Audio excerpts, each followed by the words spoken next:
તમે 6 વર્ષમાં વિકાસની ઈંટ 6 મૂકી હોય તો બનાસવાસીઓને બતાવો.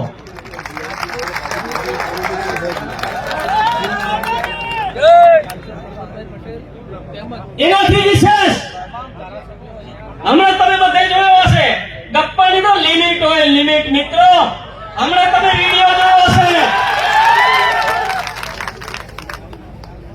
એમાં એક ભાઈ બોલતા હતા, કોંગ્રેસના નેતા કે દૂધ વધારે નથી આવ્યો, ને એનો જવાબ કોંગ્રેસી નેતાએ આપ્યો કે આવ્યો છે ને. એના લિમિટ હોય, લિમિટ ગપ્પા મારવાની. ચૂંટણીઓ મોદી સાહેબ લડે છે. અમે તો વિકાસની વાત કરીએ છીએ, ક્યારે વિખવાદની વાત નથી કરતા.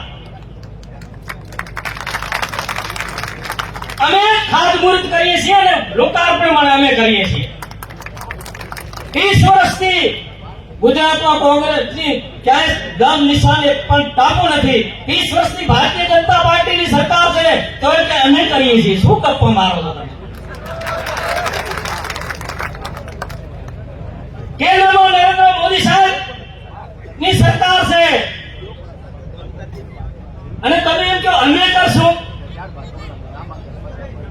અને મારે એનાથી વિશ્વાસ પર કેવું છે કે આદરણીય જ્ઞાનીબેન, તમારી વાણી વિલાસ ઉપર કંટ્રોલ રાખો. બેફામ બોલવાનું તમે બંધ કરો. ચૂંટણી તો મોદી સાહેબ લડે છે, મોદી સાહેબ. અને પર્ટિક્યુલર તમે એક માણસને ટાર્ગેટ બનાવો છો. આદરણીય વિધાનસભાના અધ્યક્ષ એ કોઈ પાર્ટીમાં નથી, એ ચૂંટણી નથી લડતા, કોઈ પાર્ટીમાં નથી, અને છતાંય તમે એમને ટાર્ગેટ બનાવો છો. તમે ચૂંટણી તો મોદી સાહેબ સામે લડી રહ્યા છો. તમે શેના માટે ટાર્ગેટ બનાવો છો? વારંવાર એક જ માણસને ટાર્ગેટ બનાવો છો. વિકાસની વાત કરો, વિકાસના નામે ચૂંટણી લડો, પણ તમે વિકાસ કર્યો જ નથી. તમે વિકાસ કરવાની વાત કરો જ ક્યાં? એટલે સૌ અમારા આદરણીય બનાસવાસીઓને વિનંતી કરવી છે કે મિત્રો, 7મી તારીખે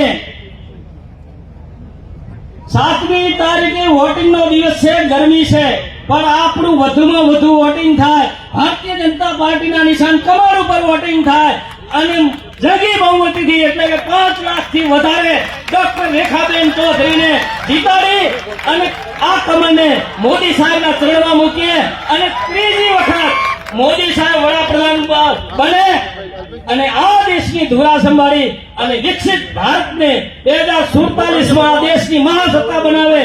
એ માટે હું તમને વિનંતી કરું છું કે બધું ગમો અણગમો બધું સાઈડમાં મૂકી અને આ દેશના યશસ્વી વડાપ્રધાન નરેન્દ્રભાઈ મોદીને ત્રીજી વાર વડાપ્રધાન બનાવશો એવી વિનંતી સાથે સૌને મારા વંદન. ભારત માતા કી જય.